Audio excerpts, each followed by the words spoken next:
प्रचोदया। देवतुलायो माँ शक्ति। आज अजय चंद्रन कुमार क्रमांक 935, दिन शुक्रवार, तारीख 17 मई 2024। और आज हमारे बीच में आदरणीय श्री एन.के. नैब साहब, जो retired additional commissioner income tax Kanpur से हैं। आपका जो विषय है वो है संतुलित जीवन कैसे जिएं, पार्ट 45। इससे पूर्व पार्ट 44 ले चुके हैं। हम ज्यादा समय नहीं लेते हो, आदरणीय एन.के. नैब साहब से निवेदन करते हैं कि आज का उद्बोधन जारी करें। आदरणीय नैब साहब। बहुत बहुत धन्यवाद आदरणीय अरविंद शर्मा जी। आज के उद्बोधन का प्रारंभ माँ गायत्री के मंत्रोच्चार से, इससे शक्ति का संचार होता है। ओम भूर्भुवः स्वाहा तत्सवितुर्वरेण्यं भर्गो देवस्य धीमहि धियो यो नः प्रचोदयात्। जय बॉम्बे। तो आज का प्रारंभ उद्बोधन का एक और एपिसोड के साथ, जीवन को कैसे संतुलित करें। जीवन को संतुलित करना बहुत आसान है, बस कुछ चीजों पे नियंत्रण चाहिए। सत्यता तो यह है कि हमारी जो बुद्धि है वो सिर्फ हमारे शरीर, हमारी इंद्रियों तक ही सीमित है, वर्तमान तक सीमित है। और हमारा सारा जीवन इसी चीज में लगा रहता है कि हम किस तरीके से अपने शरीर को, अपने इंद्रियों को ज्यादा से ज्यादा सुख दे सके, ज्यादा से ज्यादा भोग कर सके, ज्यादा से ज्यादा आनंद उठा सके, क्योंकि हमको इसी में आनंद की अनुभूति होती है। हमें लगता है यही आनंद है, जबकि वास्तविकता यह है कि जो ईश्वर ने हमको दिया है, हमको उसको प्रसाद के रूप में लेना, ग्रहण करना। हमारे साथ प्रॉब्लम ये होती है कि जब हमारे हिसाब जो हमारी रहती है, इसमें हम हो रहे होते तो हम बड़े सुखी रहते हैं। बहुत चल रहा समय, बहुत बढ़िया सब खराब चला, जबकि ऐसा कुछ नहीं होता। ना समय कभी खराब होता है और ना समय कभी अच्छा होता है। समय को तो कभी दोष देना ही नहीं। समय निर्मल है, उसको तो आप छू नहीं सकते। वो अपनी मंथर गति से बह रहा है, उसको चलने दीजिए। ये आपका अपने विचारों का मंथन है, या आपके मन की भावनाएं हैं, या आपके स्टेट ऑफ माइंड है, जो कि आपके किसी समय को बहुत अच्छा, किसी समय को बहुत बुरा कर देता है। कभी कभी कुछ ऐसे कष्ट आ जाते हैं जीवन में जिनका कोई निराकरण संभव नहीं है। कोई ऐसे हो गया, या किसी को पैरालिटिक अटैक हो गया जो रिकवरी नहीं हो सकती। ऐसी तमाम चीजें होती जिनका निवारण संभव नहीं है।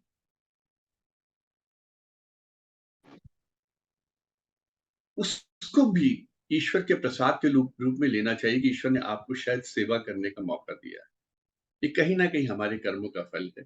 उसने आपको सेवा करने का मौका दिया है कि आप अपने कर्मों को सुधार लें, और उसको भी आप ईश्वर की दिए हुए एक वरदान के रूप में ग्रहण करें, एक प्रसाद के रूप में ग्रहण करें। तभी आपका स्टेट ऑफ माइंड स्थिर रह सकता है। अगर आप उसको एक परेशानी की तरह लेंगे कि ये क्या हो गया, घर हॉस्पिटल बन गया है, तो आप हमेशा परेशान ही रहेंगे। मैं जो बता रहा था कि इंद्रियों के और शरीर के सुख तक ही हम ये देखते, जबकि ईश्वर बहुत आगे तक की चीजें देखते हैं। उनको पता होता है कि किस चीज में हमारा भला है, किस चीज में हमको हमारी अच्छाई है, किस चीज में हमको आगे सुख, साधन और अच्छा समय मिलने वाला है। इसलिए उनके निर्णयों पे कभी भी हमको किसी तरह की टीका टिप्पणी भी नहीं करनी चाहिए, और ना ही किसी तरह का आक्रोश जताना चाहिए। ईश्वर जो करता बिल्कुल सही करता, उसमें किसी तरह का कोई लाग लपेट है ही नहीं, कोई गलती हो ही नहीं सकती। जिसने हमको पैदा करके कोई गलती नहीं की, तो वो आगे हमारे जीवन को चलाने में कौन सी गलती कर देगा। बस अपने आप को नियंत्रित रखें। हमारे साथ प्रॉब्लम क्या होती है कि हम भावनाओं के साथ रहते हैं, मन में तमाम ग्रंथियां बांधे रहते हैं। अभी कल की एक चर्चा हो रही थी हमारी किसी के साथ, उनके परिवार में उनके साथ किसी तरह की कोई भेदभाव रहा होगा, कुछ उनके कहा गया होगा, कुछ कहा सुना होगा। तो उन्होंने अपने मन की बात रखी, कहते जब भी मैं अपने परिवार के उन लोग को देखता हूँ, तो इच्छा होती है लोग से बदला ले। I want to take revenge. मैं थोड़ी देर उनकी बातें सुनता रहा, पूरी तरह से सुनी। उसके बाद मैंने कहा रिवेंज करने से पहले उनको देखते ही आपके मन में कौन सी भावनाएं आती हैं? कहते उनको देखते ही तनाव आ जाता है शरीर में, दिमाग एकदम से काम करना बंद कर देता है, खुद सा हो जाता है, लगता है कि किस तरीके से इनको नीचा दिखाएं, किस तरीके से इनसे बदला लें। मैंने कहा बस यही आपके सवालों का जवाब है कि आप सारा कष्ट अपने शरीर को दे रहे हो, अपने मन को दे रहे हो, बदला उनसे नहीं ले रहे हो, आप बदला अपने आप से ले रहे हो। किसी ने आपके साथ कुछ भी किया, कैसे भी किया, ये उसका निर्णय था, ये उसका काम था, ये उसके मन की शत्रुता थी। आप अपने मन में शत्रुता क्यों रखते? इस जीवन में वैर रखना या वैर की गांठ को मन में बांध कर रखना ही नरक है। स्वर्ग नरक सब हमारे स्टेट ऑफ माइंड में ही है, कोई अलग से नहीं है। वही घर होता है, वही बाहर होता है, वही लोग होते हैं, उन्हीं के बीच में कभी आपको बड़ा आनंद आता है और कभी एकदम से बहुत कष्ट की अनुभूति होती है। किसी ने आपको कुछ अच्छे शब्द कह दिए, अच्छे वाक्य कह दिए, आपकी तारीफ कर दी तो आपको बड़ा अच्छा लगता है। किसी ने आपके विरोध में कोई बात कह दी या आपके मत के विरुद्ध कुछ चले गए या आपके बारे में कोई कटाक्ष कर दिया तो आपको आदमी बहुत बुरा लगने लगता है। वो आदमी भी वही है, आप भी वही है, बस मन का जो भाव है, मन की भावना है, वो बदल जाती है। तो मैं उनको काफ़ी देर तक समझाता रहा, मैंने कि मन की गाँठें खोल दीजिए। अब आप जिनको भी मिलो, उन लोगों से जब भी मिलो तो आप जस्ट विद अ स्माइल, और अगर आप उनकी अच्छाई नहीं कर सकते तो कम से कम शांत रहिए, मौन रहिए, कहिए कुछ नहीं, कोई रिएक्शन नहीं होनी चाहिए। तो इसलिए अगर जीवन को हमको सादगी के साथ और सहजता के साथ जीना है, तो मन के में से जो वैर की गाँठें हैं ना, ये निकाल फेंकनी। जब तक हम इन गाँठों को नहीं खोलेंगे, इन गाँठों को नहीं निकालेंगे, हम हमेशा नर्क में ही रहेंगे। हमारा कोई शत्रु नहीं है। ये मन की भावना होनी चाहिए, सब हमारे मित्र हैं। जब आपकी मन की ये भावना हो जाएगी कि सब हमारे मित्र हैं, पूरा संसार हमारा मित्र है, हमारा कोई शत्रु नहीं है, तो आपका वास्तव में कोई शत्रु नहीं है। आपके मन के विचार उसी प्रकार हो जाएंगे, सबको आप प्रेम की भाव के साथ देखेंगे। ये आवश्यक नहीं है, ये ज़रूरी नहीं है कि हर आदमी आपका मित्र ही हो जाए, उसके मन में आपके प्रति मित्रता ही रहे। अगर उसके मन में शत्रुता है, तो ये उसके मन की गाँठ है। बनी रहने दीजिए, वो अपने आप जब निकलेगी तो निकलेगी। आप किस-किस के मन की गाँठें निकालेंगे? आपका प्रथम प्रयोग अपने ऊपर होना चाहिए। अपने मन की गाँठें साफ कर दीजिए, तो आपका इस संसार में कोई शत्रु नहीं है। अगर आपने मन की गाँठों को पाल लिया, किसी भी तरह, तो वो फिर आपको चैन से रहने नहीं देगा। आपको इस संसार से निकलने का कोई रास्ता मिलेगा नहीं। इंद्रियों की बात कर रहा था, ये एक भावनाएँ जो है ना, ये सब उन्हीं का स्वरूप है। कहते हैं ना कि अगर स्वाद की इंद्री को अगर आपने कंट्रोल नहीं किया, अगर आपने जुबान पे कंट्रोल नहीं किया, खाने पे आपने कंट्रोल नहीं किया, मन चाहा जहां देखा उस हिसाब से उसको खाने को, अच्छी चीज जहां देखी आपका मन डोल गया, बिना शरीर के अपने परवाह किए हुए, तो धीरे धीरे आपका अपनी सभी इंद्रियों से नियंत्रण समाप्त होता चला जाता है। जब एक बार नियंत्रण समाप्त हो गया तो फिर मौज मस्ती की जीवन में आ जाइए। इसमें एक बड़ी सुंदर सी कथा हमने सुनी कि किस तरीके से एक छोटी-सी बात से शुरू करते-करते एक, जैसे मैंने के आपसे कहा ना, स्वाद की इंद्री से सारी इंद्रियाँ सक्रिय हो जाती हैं और आपने जो तप किया होता है, आपके मन पे जो नियंत्रण होता है, वो समाप्त हो जाता है। वो इसी प्रकार शुरू होता है। एक गृहस्थ थे, उन्होंने सन्यास ले लिया। सन्यास लेके घर में सब कुछ छोड़ के आगे सिर्फ 2 लंगोटी लेके चले और जंगल में जाके वास करने लगे। जंगल, तो गाँव के पास ही जंगल था, उसमें उन्होंने निवास किया, अपना छोटी-सी झोपड़ी बनाई, आस-पास का एरिया साफ किया, वहाँ रहने लगे। जब भी वो अपनी लंगोट धोकर सूखने के लिए रखते थे, तो कहीं न कहीं चूहे आके उसे कुतरने लगे। और बड़े परेशान, क्या करें, क्या ना करें? तो उन्होंने कहा चूहों का निवारण तो सिर्फ बिल्ली से हो सकता है। उन्होंने एक बिल्ली पाल ली। और जब बिल्ली पाल ली, तब बिल्ली के खाने पीने का रास्ता जुगाड़ करना था, कुछ ना कुछ रास्ता बनाना था, कैसे इसके खिलाफ। बिल्ली को तो दूध चाहिए, बिना दूध के बिल्ली कैसे रहेगी। गांव वालों से आसपास से जाके कभी दूध मांग लाते थे, कभी भिक्षा मांग लाते थे, बिल्ली के लिए कर दो। लेकिन वो कब तक गांव वाले भी करते। उन्होंने कहा, महात्मा जी आप क्यों नहीं एक गाय पाल लेते हैं। क्या गाय का मैं क्या करूंगा, कहें गाय से आपको भी भोजन की व्यवस्था हो जाएगी, और ये बिल्ली को भी दूध मिलता रहेगा, और गाय आपके आश्रम में पल भी जाएगी, स्वस्थ रहेगी, वहां का वातावरण भी अच्छा है। महात्मा जी ने गाय पाल ली। जब गाय पाल ली तो फिर गाय के लिए घास फूस का इंतजाम करना, क्या करे कैसे करे। तो गांव वाले के पास जाते थे, घास फूस ले आते थे। महीना 2 महीना गुजरा, तो गांव वालों ने कहा कि महात्मा जी हम तक कब तक आपके लिए गाय के लिए घास फूस का इंतजाम करते रहे। ये आपके आश्रम के आसपास जो जमीन है, ये क्यों नहीं आप इसमें घास फूस वगैरह लगा लेते हैं, यहीं पे पैदा करिए, गाय चरती रहेगी, वहीं पे रहेगी, वहां पे सेवा करेगी। महात्मा ने कहा ठीक है भाई, ये कर लेते हैं। उन्होंने वहां पर आसपास घास लगा ली, गाय का पालन होने लगी। महात्मा जी ने देखा कि जब से मैंने बिल्ली पाली, बिल्ली के बाद गाय पाली, गाय के बाद ये घास फूस लगा लिया, मेरा सारा समय जो है बिल्ली, गाय, घास फूस इन सब की सेवा करने में लगा रहता, कि गाय के लिए घास आ जाए, खाने के लिए रहे, गाय की सेवा होती रहे, गौ सेवा होती रहे, उसका गोबर पाथना, इधर उधर करना। मेरा सारा समय तो इन्हीं चीजों में निकला जा रहा है। तो मैं ध्यान कैसे लगाऊं, मेडिटेशन कैसे करूं, ईश्वर का नाम कब जपूं। ये तो बड़ा ही अजीब हो गया। उन्होंने फिर गांव वाले से बात की कि ऐसा कैसे कर सकते, कोई इसमें साधन बताइए। उन्होंने कहा कि गांव में एक विधवा रहती है, हम उनको आपके पास सेवा में भेज देते हैं, वो यहाँ पे गाय की सेवा करती रहेंगी, गाय से जो भी उत्पन्न होगा, जिससे जो होगा बेच बाच के दूध कुछ अपना कमा खा लेगी, आपकी भी सेवा करती रहेगी। महात्मा जी प्रसन्न हो गए कि ये तो बड़ी सुंदर बात है। विधवा उनके आश्रम में आ गई तो गाय की सेवा भी होने लगी, बिल्ली की भी सेवा होने लगी, खाद्य पदार्थ भी बनने लगे, खाना भी बनने लगा, और धीरे धीरे वो महात्मा जी की भी सेवा करने लगी। महात्मा जी की भी हाथ पर दबाना, मालिश करना, ये सब शुरू हो गया। जब ये सब शुरू हो गया तो मन में कुछ लगाव भी उत्पन्न हो जाता है। ये मानव की एक बहुत बड़ी कमजोरी है। जब लगाव उत्पन्न हो गया तो गांव वालों ने देखा, तो वो सब इकट्ठे हुए, कहते महात्मा जी ये तो बड़ा गड़बड़ है, गांव में बड़ी चर्चाएं हो रही हैं, फिर क्या करें। उन्होंने कहा कि आप विधवा से शादी कर लो। ठीक है, शादी कर ली। तो विधवा से शादी कर ली, शादी के बाद उनका एक पुत्र भी हो गया।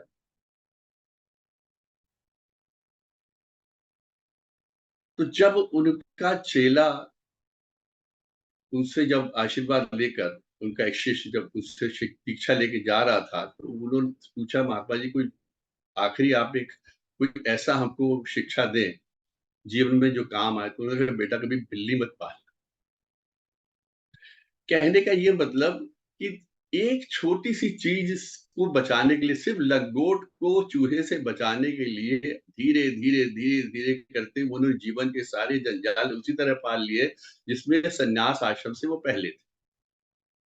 यानी एक चीज को बचाने के लिए इतनी चीजें एकत्र कर ली। यही हम अपने जीवन में करते हैं, यही हमारे जीवन की कहानी है। एक सुख के लिए दूसरा सुख, दूसरे सुख के लिए तीसरा सुख, तीसरे सुख के लिए उससे बड़ा यंत्र, उससे बड़ी साधन। अब गर्मी लग रही तो पहले एक पंखा था, पंखे के बाद फिर कूलर आया, कूलर के बाद अब एसी आ गया, एसी के बाद सेंट्रल एयर कंडीशन चीजें आ गई। तो हम सुविधाओं को बढ़ाते चले जाते हैं, उससे छुटकारा नहीं पा पाते। ऐसे जीवन में जब पाप इकट्ठे होते जाते हैं, एक पाप के बाद दूसरा, दूसरे के बाद तीसरा, तीसरे के बाद चौथा पाप बढ़ते चले जाते, और वो चीजें बहुत छोटी चीज से शुरू होती है। जैसे मैंने आपसे कहा कि इससे स्वाद की इंद्रिय से बाकी इंद्रियां भी शरीर की शुरुआत हो जाती, सक्रिय होती। इसलिए आपको शुरुआत में इन चीजों को दबा दे, और यही चीज हमारे हमको इस जीवन में रखे हुए। कहते हैं ना कि मृत्यु से सबको भय लगता है, बहुत डर लगता है, कोई मरना नहीं चाहता। किसी से भी पूछ ले, किसी भी उम्र में हो, कहेंगे पहले बच्चों की शादी देख लें, बच्चों की शादी के बाद फिर पोते-नाती देख लें, पोते-नाती देख लिए तो अच्छा उनकी शादी देख लें, उनकी शादी देख ली तो स्वर्ग की सीढ़ी पे जाना, एक और उनके नाती-पोतों के भी एक बच्चा देख लें। तो जीवन की ये जो है ना, जो सुविधाएँ हैं और सुविधाओं के साथ जो धन संपदा आपके साथ जुड़ा हुआ है, जो ऐश्वर्य जुड़ा हुआ है, जो अहंकार जुड़ा हुआ है, जो मैं की भावना, मैं जब तक हूँ, मैं इस संसार में हूँ, मैं की भावना, ये अहम की भावना, ये हमको रोकती है इस संसार में। इसीलिए आदमी को, नॉर्मल आदमी को मृत्यु से भय लगता है, डरता है मृत्यु से, दूर रहता है। क्योंकि मृत्यु होते ही वो समाप्त हो जाएगा, अहम समाप्त हो जाएगा, अहंकार समाप्त हो जाएगा, जो पद है, जो प्रतिष्ठा है, जो धन संपदा है, वो सब उसके लिए समाप्त हो जाएगा, उसके लिए समाप्त हो जाएगा। तो वो सबको छोड़ना नहीं चाहता, ये अटैचमेंट जो है ना, ये हमको छोड़े रहता है इस संसार से। तो ये मतलब मनुष्य की जो बुद्धि बड़ी प्राकृत सी है, ये हमेशा अटैचमेंट के साथ रहती है, क्योंकि हमारी बहुत दूर तक की दृष्टि नहीं है। ईश्वर दूर तक हमारे आगे पीछे उसको सब पता है, क्या होना क्या नहीं होना। इसलिए अपनी बुद्धि को वहां पर विराम दे देना चाहिए जहां पर चीजें हमारे हाथ में नहीं है। वहां ईश्वर ने जो हमको दिया है उसी में आनंद लीजिए, उसी को प्रसाद के स्वरूप में ग्रहण करके जीवन को आगे चलाइए, उससे सुंदर कोई चीज नहीं। और जहां तक देखिए हैप्पीनेस, हम खुश, मतलब आदमी का अल्टीमेट एम है कि खुश रहना। लेकिन खुश रहने के लिए हम लोग का स्टेट्स जो है हैप्पीनेस की चेंज होती रहती, बदलती रहती। आज हमको इस चीज में खुशी मिल रही, किसी टाइम में जब घर में पंखा नहीं होता था, देख पंखा आ गया तो पंखे में खुशी मिल गई। पंखे के बाद फिर कूलर देखा, कूलर चाहिए तो उसमें खुशी। अब तब पंखा एक कोने में चला गया, फिर एसी चाहिए, एसी आ गया तो कूलर एक कोने में चला गया। मैंने कितने नए नए कूलरों को बर्बाद होते देखा क्योंकि एसी लग गया, वो पंखे की भी जरूरत नहीं है, एसी चल रहा है। तो हैप्पीनेस की जो स्टेट्स है या हैप्पीनेस का जो कंडीशंस है, वो उम्र के अलग अलग पड़ाव के साथ अलग अलग बदलती रहती है। जैसे एक बच्चे को एक पेंसिल बॉक्स उसके फादर ने गिफ्ट किया जब वो फॉरेन ट्रिप से लौटे, ऑफिस से काम से बाहर गए थे, फॉरेन ट्रिप से लौटे, उन्होंने एक इम्पोर्टेड, वहां से जर्मन गए थे, जर्मन से उसको एक पेंसिल बॉक्स ला के दिया जिसमें उसकी सारी स्टेशनरी की चीजें थी। उसमें इरेजर था, स्केल था, पेंसिल्स थी, पेन थी। पूरे 2-3 साल तक बच्चे ने उस डिब्बे को सिर्फ सँभाल के रखा, निकालता था, वो दिखाता था सबको कि ये देखो मेरे पापा जर्मन से लेके आए, ही नेवर यूज्ड देम।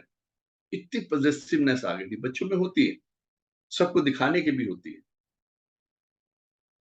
मैं एक बच्चे की अपनी कहानी बता रहा हूँ, मतलब एक छोटे बच्चे की जिसने मेरे साथ ये नैरेट की। लेकिन 2-3-4 साल तक वो उसको सँभाले रहा, दूसरे पेन पेंसिल यूज़ करता रहा जो उसके पास थे, उसको उसने यूज़ नहीं किया। और कहता आज 15-20 साल की उम्र के बाद जब मैं जॉब में, तो मुझे खुद नहीं पता कि वो पेंसिल बॉक्स कहाँ है, कहाँ फेंका गया, किधर देखा गया। लेकिन उस वक़्त जब मुझे मिला था, मैं इतना पॉसेसिव था उस चीज़ के लिए, इतना मुझे उस चीज़ को देख के खुशी होती थी। ऐसे ही जीवन के अलग-अलग स्टेट में खुशी के या हैप्पीनेस के कारण भी बनते बिगड़ते रहते हैं। उसके निवारण भी बनते बिगड़ते रहते हैं। किन चीज़ों से खुशी मिलेगी, किनसे नहीं मिलेगी। तो वो चीज़ों को जो-जो प्राप्त करते जाएँगे, जो-जो आप लेते चले जाएँगे, त्यो-त्यो खुशी, एक चीज़ जब तक नहीं मिलती ना, उसके लिए बड़ी एंग्ज़ायटी रहती है, मिल जाए, मिल जाए, मिल जाए। और जहाँ वो मिल गई, उसके मिलने के बाद आपके उसके प्रति जो आकर्षण था, वो समाप्त हो जाता है। फिर आप दूसरी चीज़ों के लिए वो मिल जाए तब खुश हो, वो चीज़ मिल जाए तो खुश हो, वो चीज़ मिल जाए तो खुश हो। तो जब तक आप ये प्राप्त करने की इच्छा मन में रखेंगे ना, प्राप्त मिल जाए, मिल जाए, मिल जाए, ये ले लूँ, वो ले लूँ, तो वो आकांक्षाएँ बढ़ती चलती जाएँगी और आप कभी खुश नहीं रह पाएँगे। एक चीज़ मिली, खुश रहने के बाद उसके बाद क्या? खुशी बड़ी जल्दी समाप्त होती है। चीज़ों के प्राप्त होने के बाद की जो खुशी है, बड़ी जल्दी समाप्त होती है। कहते हैं जब तक आपकी महत्वाकांक्षा बनी रहती है, जब तक आपके मन में ये भौतिक संसार की चीज़ों को लेने की आकांक्षा बनी रहती है, तब तक आप सबसे बड़े दरिद्र रहते हैं। दरिद्रता आपके मन में रहती है। आपके आचरण में रहती है, आपकी सोच में रहती है। लेकिन जब आपके मन में मैं और ले लूँ, मैं ये ले लूँ या किसी भी चीज़ को प्राप्त करने की महत्वाकांक्षा समाप्त हो जाती है, उस दिन आप सबसे अनमोल, धनवान और अमूल्य हीरा बन जाते, क्योंकि तब आपको अपने आप में प्रसन्नता है ना, आप में निष्कामता की प्रसन्नता है, अपेक्षाओं की शून्यता हो जाती है। जहाँ अपेक्षाओं की शून्यता हो गई, तब फिर आपको कोई खरीद नहीं सकता, फिर आपको कोई जीत नहीं सकता, कोई आपके ऊपर प्रभाव नहीं डाल सकता। सुदामा को भगवान कृष्ण भाग कर गए थे लेने के लिए, जब उनको पता चला मेरा मित्र आया है। भाग कर गए थे, दौड़ते हुए गए थे, और जब वो उनको ले आए, उनको अपने आसन पे बिठाया था और खुद अपनी रानी पटरानियों के साथ उनके चरण धोए थे। इसके पीछे का कारण भी अपेक्षाओं की शून्यता है। सुदामा तो अपने मित्र से सिर्फ मिलने के लिए गए थे, उनकी पत्नी ने भेजा था, वो कुछ देने या उनसे मांगने नहीं, क्योंकि उनके मन में उस वक्त कोई पूर्णतः निष्काम भाव आ गया था, अपेक्षा शून्य हो गए थे, उनको कुछ नहीं चाहिए थे, वो इस लेवल पे पहुंच गए थे जहां पर उनको कुछ भी नहीं चाहिए। भगवान कृष्ण ने जब इस चीज को रियलाइज किया, वो राजा थे, द्वारिकाधीश थे, तो दरबार में बुलाते, वो कहते ठीक है, इनको इतने सोने के दिना मीनारे दे दो या इतने सोने की सिक्के दे दो, इनका घर बनवा दो, इनको इतने घोड़े गाय हाथी दे दो, उनको लाद पात के भेज दे। दरबार में बुलाते जैसे दरबारियों में बुलाया जाता है। लेकिन जैसे ही उन्होंने रियलाइज किया कि ये उस लेवल पे पहुंच गया जहां पर ये ब्रह्म के समान है, मेरे लेवल पे आ गया है, तब वो भागते हुए गए हैं, उनको लेके आए हैं और अपने आसन पे बैठा के उनके चरण धोए हैं, क्योंकि उनको उसमें स्वयं की झलक दिखाई दी, ईश्वरी की झलक दिखाई दी, ब्रह्म, साक्षात ब्रह्म के दर्शन हुए। तो अपेक्षाएं शून्य हो गई थी। आप भी अपनी अपेक्षाएं शून्य कर लीजिए, ईश्वर के बिल्कुल करीब पहुंच जाएंगे। देखिए, हमारे में और ईश्वर में सिर्फ उतनी दूरी है जितनी जल में और लहरों में। जल और लहरों के बीच की जितनी दूरी है, उतनी ही दूरी हमारे और ईश्वर के बीच है। हम ईश्वर से ना कभी दूर थे, ना रह सकते हैं, और ईश्वर भी हमसे दूर नहीं रह सकते। जैसे माँ बाप होते हैं ना, अपने बच्चों के 24 घंटे पास आस पास रहते हैं। आस पास रहने का मतलब, जिस समय बच्चा घर से बाहर है, उनके विचारों में, उनकी सोच में बच्चा ही रहता है कि ठीक गया हुआ घर से बाहर ठीक ठाक लौटा है। उस समय उनकी दृष्टि में नहीं रहता, लेकिन उनकी सोच में उनका अपना बच्चा बना रहता है। स्कूल जाता है, उनकी सोच में बच्चा बना रहता है। घड़ी देखते कितने बज गए, अब बच्चे के आने का समय हो गया। ऐसे ही ईश्वर ने जब इस संसार में हमको भेजा है, तो भेजने के बाद भी हम लगातार उसके आस-पास हैं, बस हमको महसूस करना है। ये अगर हम उसको नहीं महसूस कर पा रहे हैं, तो ये कहीं न कहीं हमारे अंदर की कमी है। ईश्वर हमारे बहुत पास है और हमें सारा ध्यान उस पर केंद्रित करना है। जो माँगे उसी से माँगे। जब देने वाला हमारे साथ है, तो हम क्यों इधर-उधर हाथ फैलाएँ? देखिए, कहते वो नर मर चुके जो कहीं माँगन जाएँ, रहीमन वे नर मर चुके जिन मुँह निक से ना ही, मतलब जिनके मुँह से ना निकलता है, पर वे नर मर चुके जो कहीं माँगन जाएँ। जो जहाँ कहीं माँगने के लिए कुछ जाते हैं भौतिक चीज़ें, तो आप समझ लीजिए वो नर मृत व्यक्ति के समान है, लेकिन जिनके पास होते हुए भी मना कर देते हैं, वो उससे पहले मर चुके हैं। ये रहीमदास जी ने। तो हम भौतिक वस्तुओं के लिए किसी के पास माँगने के लिए क्यों जाएँ? क्यों मृत व्यक्ति के समान अपने आप को व्यवहार करें, अपना व्यवहार मृत व्यक्ति के समान, कि मतलब जिसके हाथों में कोई दम नहीं है, जिसमें जिस जीवन से लड़ने की ताकत समाप्त हो गई हो। जो मांगे ईश्वर से मांगे, वही हमारे आसपास, क्योंकि वो उसकी और हमारे बीच की दूरी, हमने जब बताया आपको, सिर्फ उतनी है जितनी जल और लहरों के बीच की, यानी वो लगातार हमारे साथ है। और वो कोई ना कोई इंतजाम, कोई ना कोई राहत अवश्य करता है। आप मांग कर देखिए। लोग कहते हैं ना कि साहब हमने तो बड़ी प्रार्थना की, हमारी प्रार्थना स्वीकार नहीं। मैं तो ये कहता हूँ, अगर आपकी प्रार्थना स्वीकार नहीं हुई, तो वो प्रार्थना ऐसी रही होगी, या वो मांग ऐसी रही होगी जो स्वीकार करने लायक नहीं, या जिसके आप पात्र नहीं होंगे, सुपात्र नहीं होंगे, जिसके आप योग्य नहीं। पहले पात्र तो बनिए, पहले अपने झोली को उस लेवल तक फैलाइए तो सही। वो आपने कुछ अगर कह दिया है, तो ईश्वर के पास वो चीज पहुंचती जरूर। हम उसी की संतान है, उसी ने हमको पैदा किया है, हमने किसको, ईश्वर को पैदा किया। ये बड़ी सीधी सी बात। उसने हमको संसार में भेजा है, वरना हम कौन है, कहाँ है, कैसे आए हैं, किधर से आए हैं, कोई नहीं जानता। तो सारी चीजें उस पर छोड़ दी, और कभी मत सोचे कि ईश्वर नहीं सुनता। हमारे शरीर की जो वाइब्रेशंस है ना, जो फ्रीक्वेंसी है, वो लगातार यूनिवर्स में जाती है, लगातार यूनिवर्स में जाती है। वो लॉ ऑफ अट्रैक्शन है, उसमें मैं कभी डील करूंगा। हमारी ग्लानि की भाव है, हमारे में डर का भाव है, भय का भाव है, खुशी का भाव है, कृतज्ञता का भाव है। ये जितने भाव हैं, जो जो जैसे भाव आते हैं, वैसे वैसे हमारे शरीर की फ्रीक्वेंसी चेंज होती रहती है, और उस फ्रीक्वेंसी को ही यूनिवर्स में एक्सेप्टेंस मिलती है। उसी से वहां पर हमारी एक कम्युनिकेशन बैठता है, और उसी हिसाब से हमको रिजल्ट। तो हमारे मांगने के टाइम हमारा भाव कैसा है, उससे उसका रिजल्ट आता है। इस पे भी एक छोटी सी स्टोरी मेरे को याद आ गई। एक सेठ थे वो, उस दिन थोड़ा शाम को दुकान से आए, तो खाना ना खाने के बाद उनको नींद नहीं आ रही।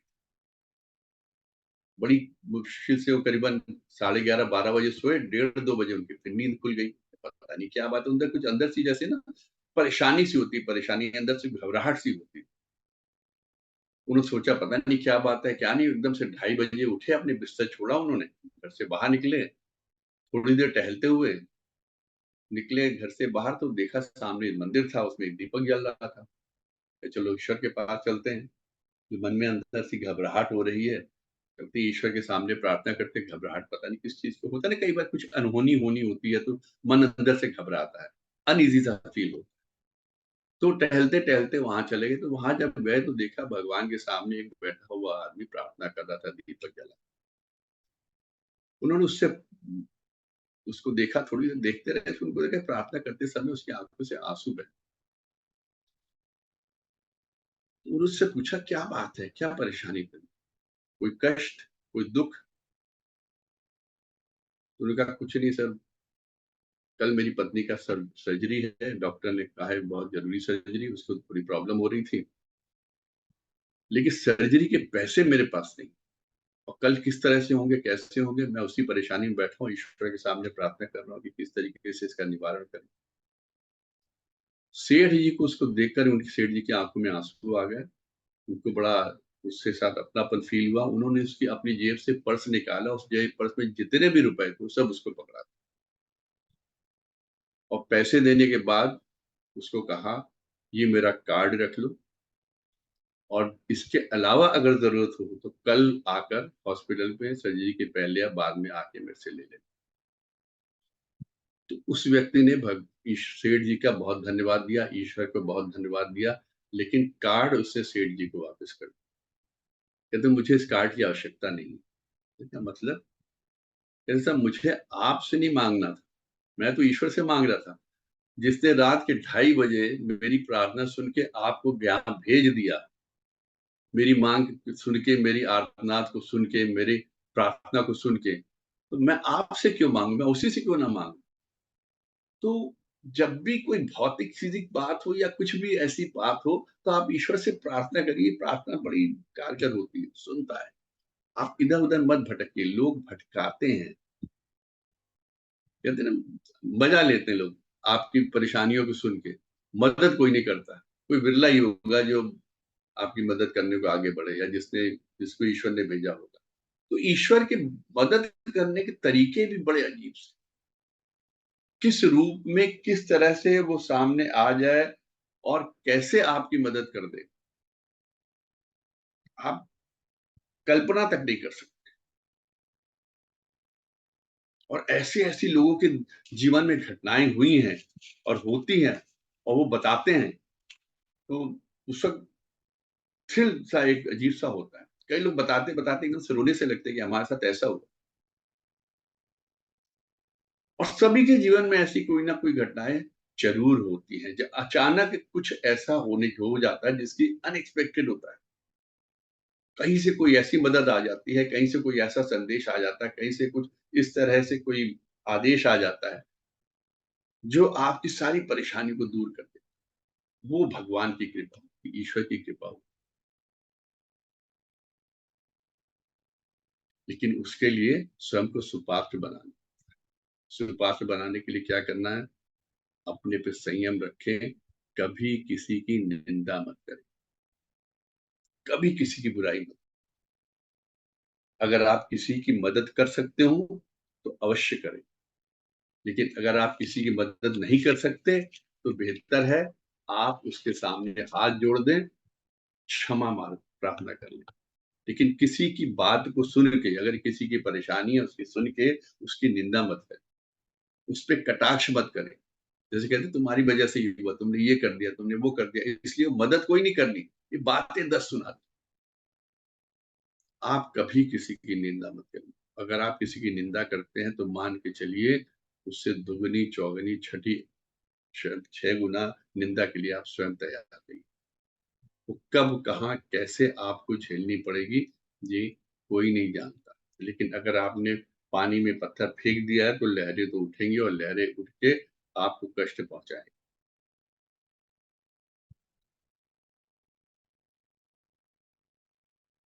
बल्कि अगर मदद कर सकते हैं, ज़रूर करें। इस संसार में हमेशा थोड़ा झुक कर चलना सीखें। मैंने कहा ना शांत रहिए, जैसे तुमने कहा रिवेंज लेना था मुझे, रिवेंज लेना। रिवेंज की बात भूल जाओ। बदले की भावना तो मन में आनी ही नहीं चाहिए। आप कौन होते हो बदला लेने वाले? आप अपने आप कितना बड़ा पराक्रमी समझते हो जो आप बदला ले लो। इस शरीर के सक्षम होने में और इस शरीर के अक्षम होने में 1 पल का समय लगता है, 1 पल। कितने लोगों को देखा 1 सेकंड में पैरालिसिस का अटैक हुआ, जो इतने चौड़े होके चलते थे, सडनली दूसरों के भरोसे हो गए। ठीक से खुद अपने हाथों से खा भी नहीं सकते। 1 पल में। तो हम कौन होते रिवेंज लेने वाले? हम कौन होते बदला लेने? आप स्वयं पे नियंत्रण रखिए, अपनी वाणी पे नियंत्रण रखिए और बेहतर हो कि आप मौन रखें। कहते हैं अगर आपको कहीं परेशानियाँ आ रही हैं, आपको अपने व्यवहार में परेशानियाँ आ रही हैं, लोगों से बातें करने में या आपको व्यवहार में जिसे कहते हैं अपनी सोसाइटी में, अपने सोशल सर्किल में परेशानियाँ आ रही हैं। परेशानियाँ इन द सेंस कि आपको कहीं न कहीं कोई क्रिटिसिज़्म झेलना पड़ रहा है। कहीं न कहीं कुछ आप पे आक्षेप आ रहे हैं, कहीं पे आप कुछ बातें उठ जाती हैं, कहीं पे आप पे निंदा होती है, तो आप कुछ ना करिए। एक छोटा-सा उपाय है। हो सके तो अपनी ज़ुबान पे पूरी तरह लगाम दे दीजिए, मौन रहना सीख लीजिए और अगर मौन नहीं रह सकते हैं, तो कम से कम जितना बोलते हैं, उसको 50% करें। जैसे कहते हैं ना पेट खराब रहने लगा किसी का या पेट बहुत बढ़ रहा है या वेट बहुत बढ़ रहा है, तो जो खाते हो उसको आधा कर दो। ऐसे ही आप जो बोलते हो, उस बोलने को 50% कर दीजिए, आप खुद देखेंगे। आप स्वयं इस चीज़ को महसूस करेंगे कि आपकी परेशानियाँ धीरे-धीरे समाप्त होती जा रही, समाप्त होती। क्योंकि कितनी चीज़ें हम अपनी ज़ुबान से, अपने बोलने से तो जब आदमी बोलना शुरू करता है तो उसका उस ज़ुबान पे नियंत्रण नहीं रहता। किसके सामने क्या बात कहनी, किसकी किसके सामने बुराई कर दी, किसके सामने निंदा कर दी। अब 4 आदमी बैठ के बात कर रहे हैं, आप 5वाँ पहुँचे, पहुँच के आपने छठे आदमी की निंदा शुरू कर दी। कि वो ऐसा है, वो ऐसा है, वो वैसा है। जैसे आप उठ के जाओगे, विश्वास रखिए वो 4 आदमी आपकी निंदा शुरू कर देंगे।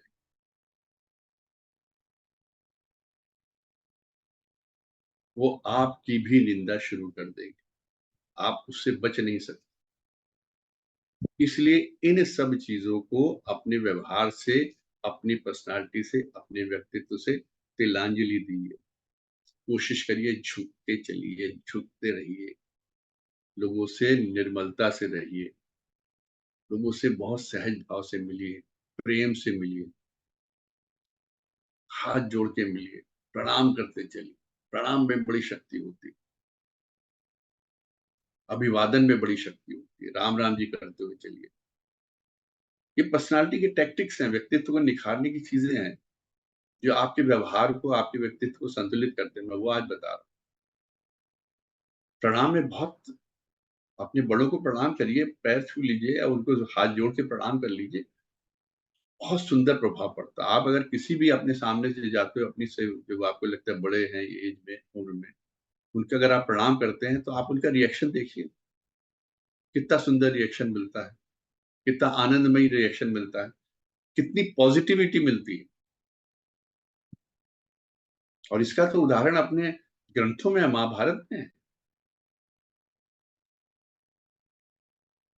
एक बार दुर्योधन ने भीष्म पितामह पे कटाक्ष कर दिया कि चूंकि पांडव आपको ज्यादा प्रिय हैं कौरवों से, इसलिए आप युद्ध में पूरे मन से नहीं लड़ रहे हैं, आप पूरे मन से, पूरी इच्छा से युद्ध नहीं कर रहे हैं, आपकी वजह से हमारे लोग मारे जा रहे हैं और पांडवों का नुकसान नहीं हो रहा।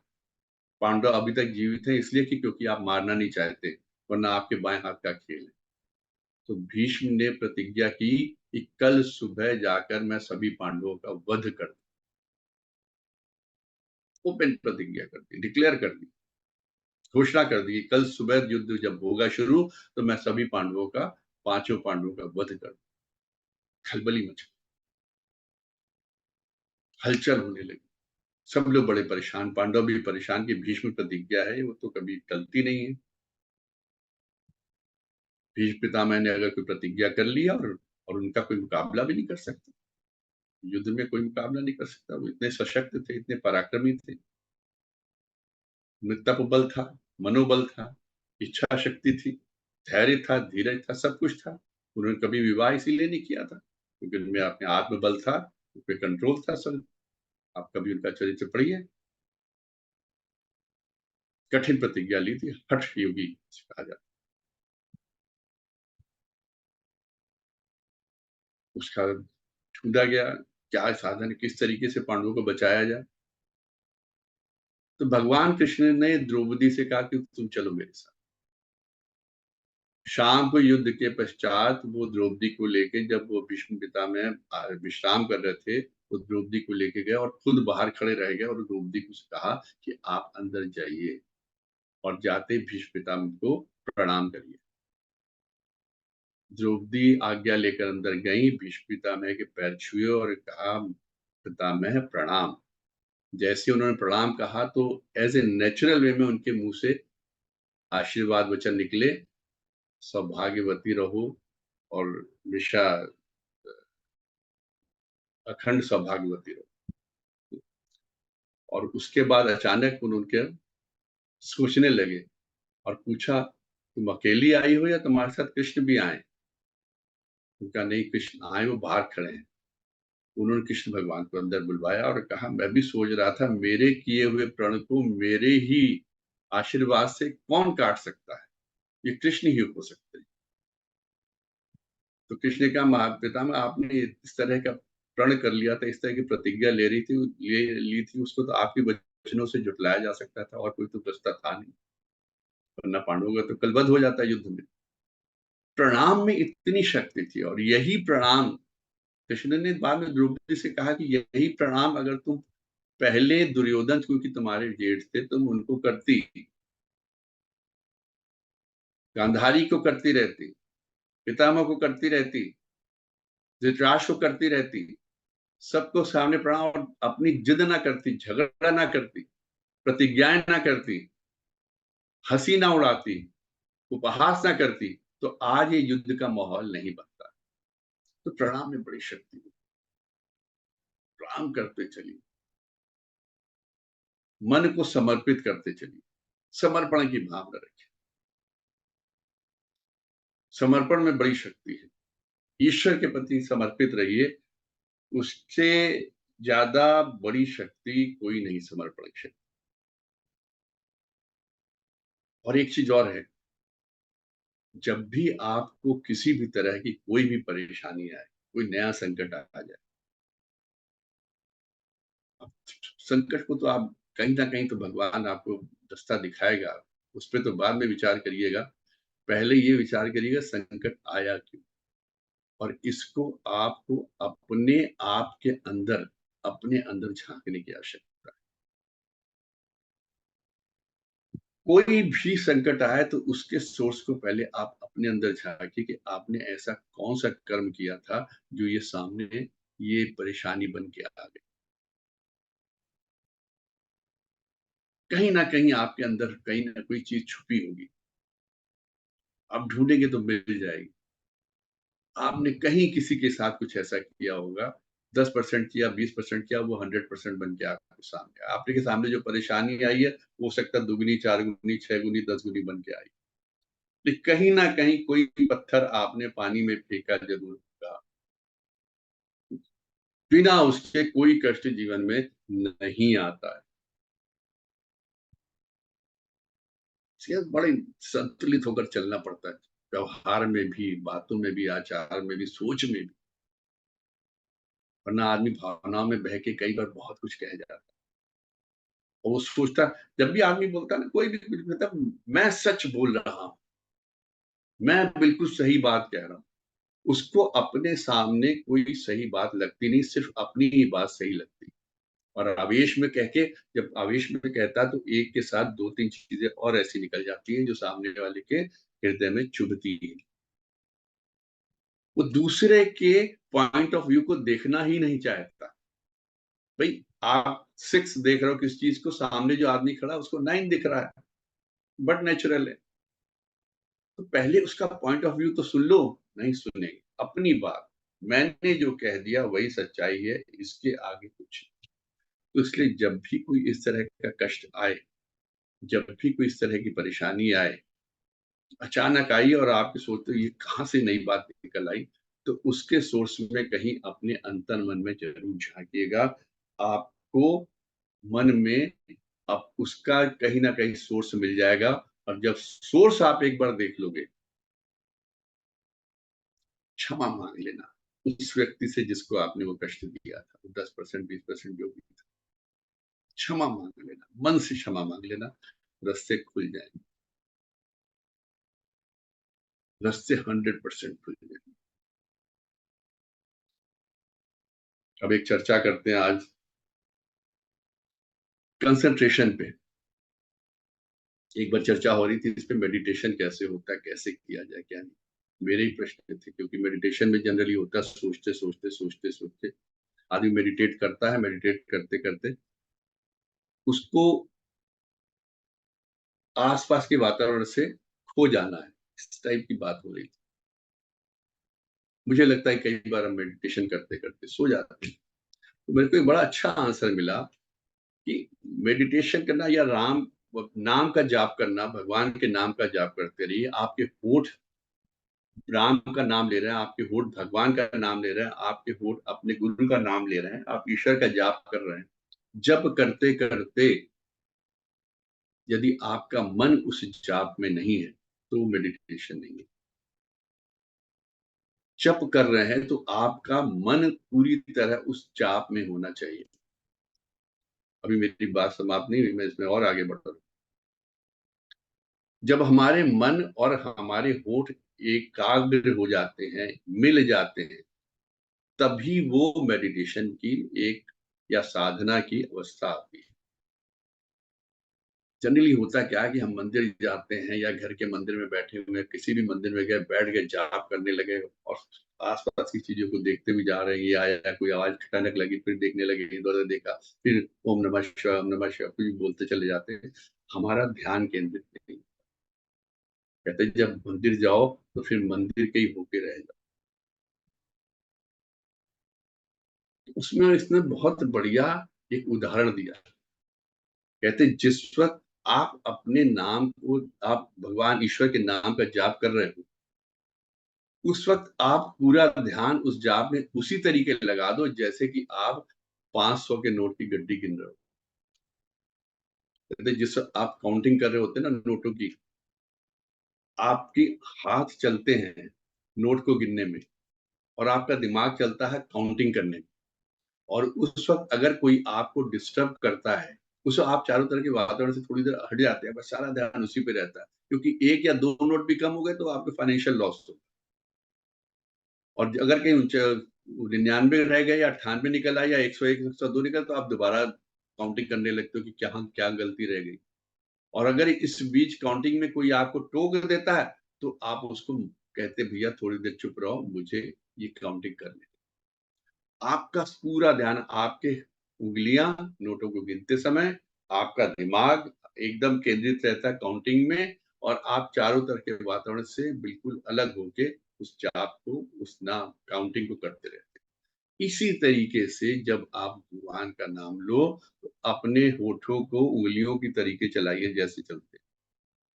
और जो आप काउंटिंग नोट की करते हैं ना, उस तरीके कंसंट्रेशन दिमाग को ईश्वर के नाम पे लगा दी, उस जाप पे लगा दीजिए जो आपके मुंह से निकल। और आसपास के वातावरण से अपने आप को रोक लीजिए, और कहीं बीच में गलती हो जाए तो काउंटिंग दोबारा शुरू कर। थोड़ा सा प्रयास, थोड़ी सी चीज हो सकता है कि कुछ लोगों को लगे कि अजीब सा उदाहरण है, लेकिन मुझे सुनने में बड़ा ठीक लगा कि वाकई में जब हम लोग नोट गिन रहे होते हैं, यानी कि जब हम भौतिक चीजों में होते हैं तो हमारा ज्यादा कंसंट्रेशन रहता है। मैं ये चीज को कहना चाहता हूँ, भगवान के नाम के लिए जब हम जाप करते हैं, मेडिटेशन करते हैं, तो हमारा ध्यान इधर उधर बहुत भटकता है। लेकिन जब हम भौतिक चीजों की तरफ देखते हैं कि हमारा नुकसान ना हो जाए, तो हमारा कंसंट्रेशन कितना शार्प हो जाता है, कितना शार्प हो जाता है कि हम आसपास की चीजों को भूल जाते हैं, और कोई अगर हमको उस चीज में बुला दे, आवाज दे दे, तो हम उसको कहते चुप रहो, अभी नहीं, अभी मुझे काम ये करने दे। जो हम भौतिकता में या भौतिकवादी होते जाकर हैं, भौतिकता की चीजों में जो ध्यान लगा रहे हैं, वो ध्यान ईश्वर की साधना में लगाएं, तो मेडिटेशन भी होगा, ईश्वर की साधना भी होगी, ईश्वर की प्राप्ति भी होगी। मंदिर जाने से क्या होगा, क्या? अब जैसे मंदिर जाते हैं, कितनी चीजों से छुटकारा मिल जाता है। मंदिर की सीढ़ियां चढ़ते ही, मंदिर के अंदर जाते ही, आप बाहर की जितनी भी परेशानी, आपके घर की, आपकी इधर उधर की, बिजनेस की टेंशन, मैं तो मोबाइल भी गाड़ी में छोड़ देता हूँ। कोई कॉल नहीं, कुछ नहीं, आप जा रहे हैं सीधे ईश्वर के पास जा रहे हैं, ईश्वर के घर जा रहे हैं। और वहां जाते हैं, आप किसी के प्रति आपके वैर नहीं होता है, कोई इस तरह की भावना नहीं होती। आप क्यों में हैं तो क्यों में लगे हुए कि भगवान के दर्शन करने जा रहे हैं, उससे ना मन में कोई वैर है, ना दुर्भावना है, ना किसी तरह का कोई इस तरह की भावना, किसी के बारे में नेगेटिव चीजें हैं। सिर्फ पॉजिटिव माइंड के साथ अंदर जा रहे हैं कि मुझे ईश्वर के दर्शन करने जा रहे हैं। ये फायदे हैं मंदिर में जाने के, ये फायदे हैं जीवन के। तो समय भी हो गया है। आप लोगों ने मुझे आज के उद्बोधन को ध्यान से सुना, आप लोग का बहुत बहुत धन्यवाद। कोई गलती हो गई तो उसके लिए क्षमा याचना। नहीं, कोई गलती नहीं हुई सर, कोई क्षमा वाली बात नहीं। आपने सारी बातें बड़ी व्यवहारिक बताई हैं। आप तो मेरे ख्याल से पहले इनकम टैक्स से पहले बैंक में रह चुके हैं ना सर? कहाँ? बैंक बैंक की सर्विस में, बैंक में।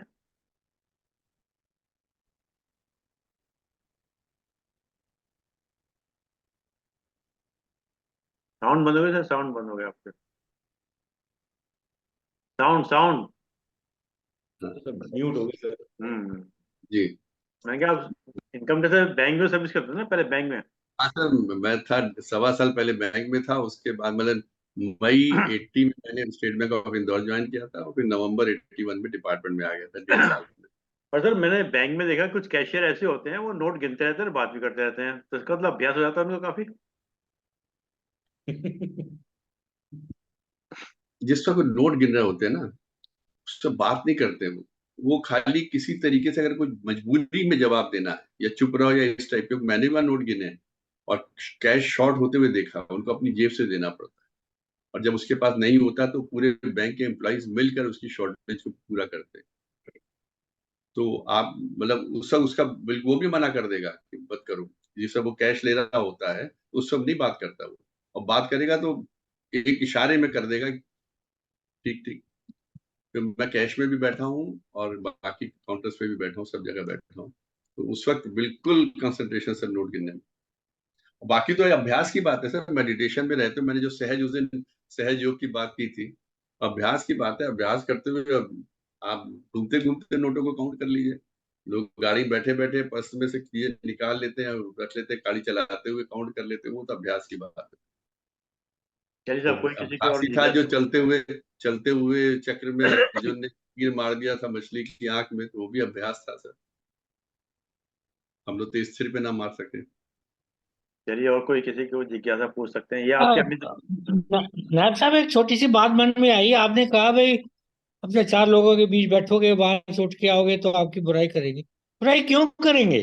घर में सर बुरा हुई नहीं, आपने इतना आप स्वच्छ है, निर्मल, आप बुरा कह रहे हैं करेंगे? ना, आप कह रहे हैं कि मैं बुरा नहीं हूं, मैं वही कह रहा हूँ। नहीं, लेकिन हर आदमी, लेकिन नहीं नहीं, बुराई क्यों देखिए मेरी बात करेंगे? तो सुनिए। जब आपने चार लोगों के बीच बैठकर किसी पांचवें या पांचवें आप और छठे की बुराई कर दी, तो आप नहीं, भूल क्यों? जाइए। हम बुराई करेंगे भी नहीं किसी की। जब नहीं करेंगे तो कोई आपकी क्यों करेगा? फिर मैंने कोई तो हाँ, ये दिक्कत नहीं, कहा, फिर कोई दिक्कत मैंने नहीं। तो ये कहा कि जब आप किसी की बुराई करेंगे छठे की और करके बस, आप वहां से उठेंगे, तो वो अच्छा चार अच्छा। आपकी बुराई अच्छा, करेंगे। उन्होंने ठीक ठीक, आपको वही क्या किया? वही मैं आप कह रहे देखा, हैं मैं मैंने बुरा कहा भाई। नहीं, मेरी बात हाँ, सुनिए, समझ गया। आपने कहा मैं अब बुरा नहीं, लेकिन जैसे ही आपने किसी छठे की बुराई की, आप समझ लीजिए में नेगेटिविटी हाँ, आपके शरीर नहीं में आ तब गई। ठीक है। अगर मैंने आप बुराई बुरे की, हो गए, अब आप हाँ क्लेम फिर, नहीं कर हाँ सकते फिर, आप अच्छे हो। बस बस, हाँ फिर ठीक है। फिर मतलब इन्होंने आपने, यही अगर तो मैंने कहा था। बुराई की है तब। लेकिन मैं तो बुराई इतना करता ही नहीं, तो मेरा मेरा क्यों कर ले, क्यों मैं, क्यों मुझे, क्यों मेरा, क्यों कोई बुरी बात सर बोलेगा? आप तो डायमंड है, नहीं, आपकी तो आप बात ही आपकी तो दूसरी बात है। है। नहीं नहीं, और ये डायमंड कोई तो पर्सनलाइज नहीं, मैं तो यहाँ पे जनरल चीजें कहता हूँ वैसे। ये इमीडिएटली मेरे मन में आया। भाई हाँ, वो मेरे, सुना नहीं होगा आपने, ठीक से नहीं सुना होगा। हाँ आप समझ बाकी गए, समझ गए। हाँ, बाकी बहुत प्रैक्टिकल बातें बोलते हैं ना, जब भी बोलते हैं बड़े व्यवहारिक, बड़े प्रैक्टिकल बोलते हैं सर।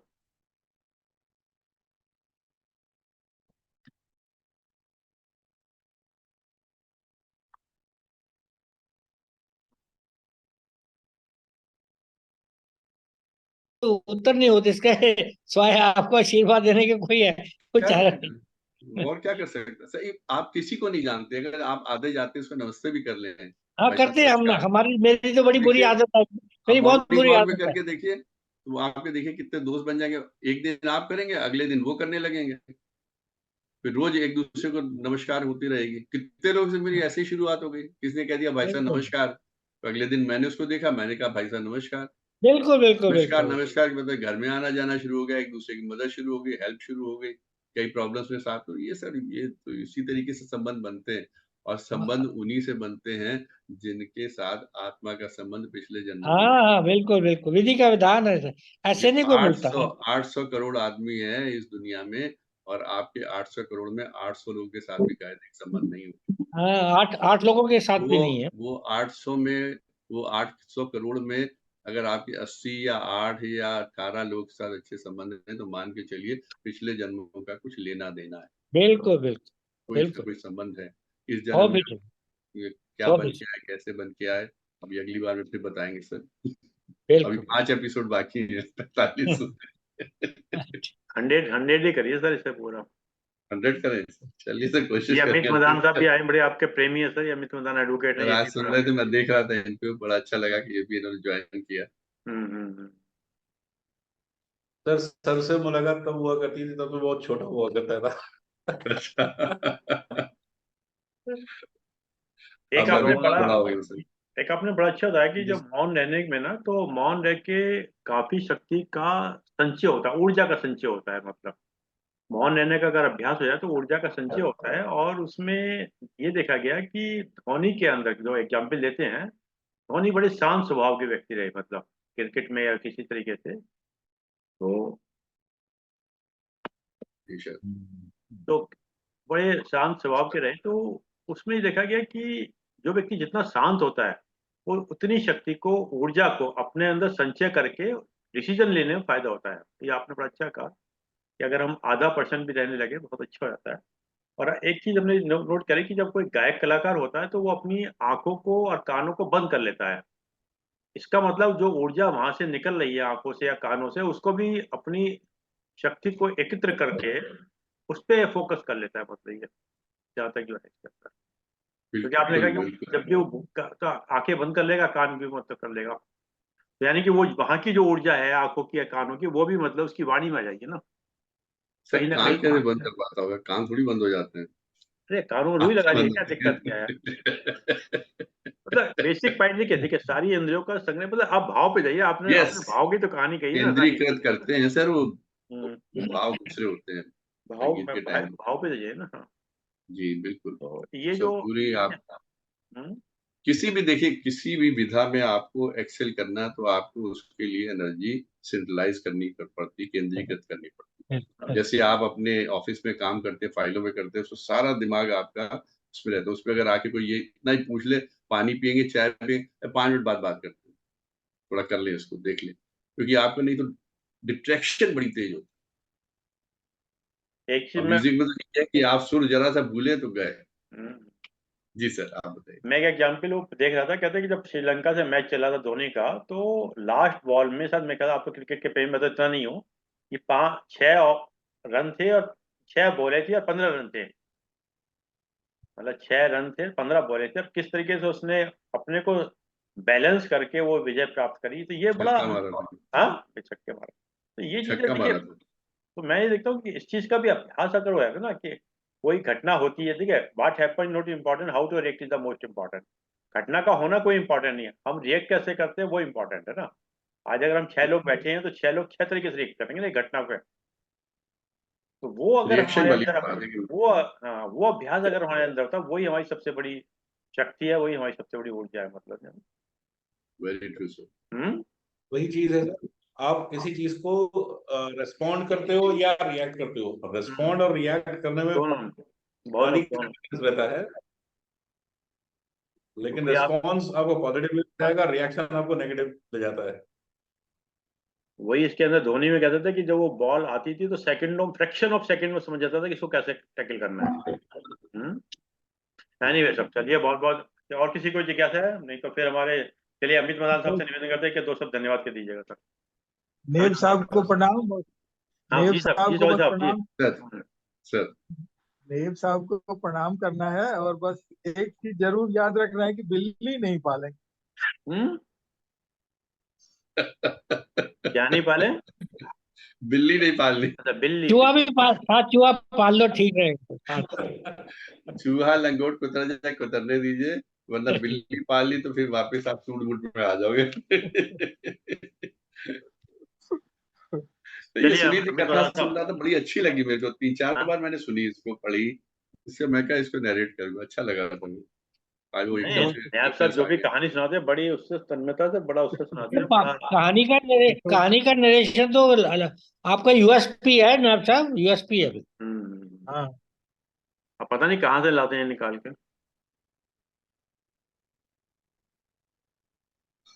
चलिए साहब, कहाँ मदान साहब, कहाँ चले गए? वीडियो ऑन करो, फिर फटाफट धन्यवाद दो, कहाँ चले गए? चलिए शेखरी साहब, आप धन्यवाद दीजिएगा। अखंड ज्योति में तो कहानियां आती हैं, छोटी छोटी हम्म। लघु लघु कथाएं तो आती रहती हैं। हम्म। चलिए शेखरी साहब। धन्यवाद आदरणीय अरविंद शर्मा साहब। आज इनका नैब साहब का 45वां संतुलित जीवन के ऊपर शेखरी साहब थोड़ा श्रृंखला पीछे हो में जाया करें, शेखरी कड़ी साहब थी। थोड़ा थोड़ा सा पीछे होकर बोला करें, आप ना फिर आगे तक आ जाते हैं। हाँ, यस, देखिए, बढ़िया आ गया। हम्म। इन्होंने बहुत बड़ा खजाना भर रखा है। अभी हम्म। 45वीं कड़ी में कुछ इन्होंने मोती बिखेरे हैं। बड़ा ही आनंद आता है। हम कहते हैं कंटिन्यू करते रहें इसको, अपने खजाने में से देते रहें। और देखो, बाकी पॉइंट डिस्कस हुए हैं। एक पॉइंट ये भी इन्होंने बताया कि जैसे किसी को कोई प्रॉब्लम आ जाती है तो उसको अगर सोर्स ढूंढने की कोशिश करे और जाके माफी मांग ले तो सब समस्याएं सॉल्व हो जाती हैं। अदरवाइज उसका बहुत बड़ा हर्जाना देना पड़ता है। अदर और भी बहुत से इन्होंने पॉइंट्स बताया, जैसे परिणाम का पॉइंट, मौत से पांडवों को छुटकारा दे दिया। ऐसे ऐसे मोती बिखेरते रहे। और उनका नैब साहब का आज के उद्बोधन के लिए बहुत बहुत धन्यवाद।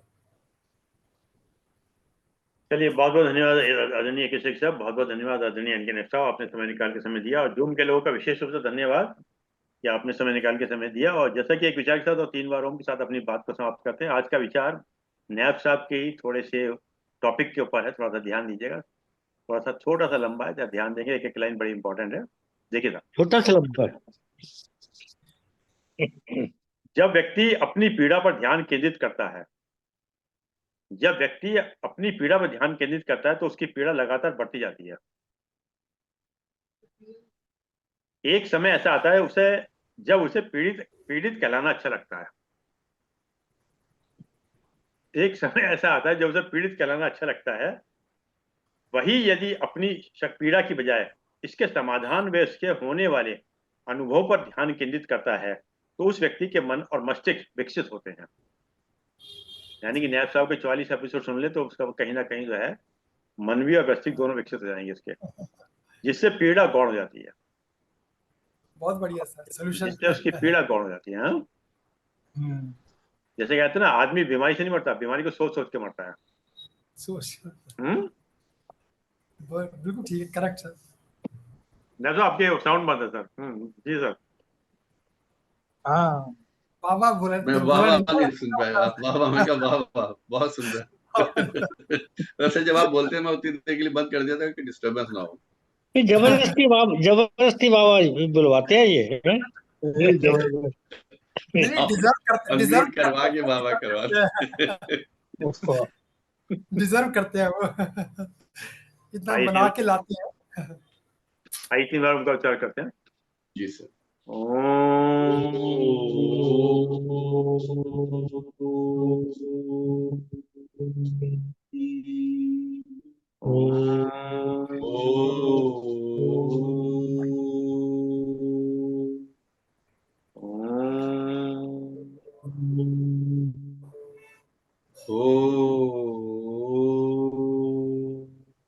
शांति शांति शांति शांति शांति।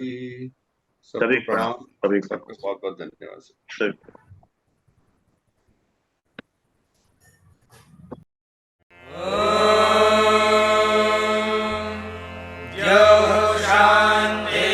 शान्तिरन्तरिक्षं शान्तिः पृथिवी शान्तिरापः शान्तिरोषधयः शान्तिः वनस्पतयः शान्तिर्विश्वे देवाः शान्तिर्ब्रह्म शान्तिः सर्वं शान्तिः शान्तिरेव शान्तिः।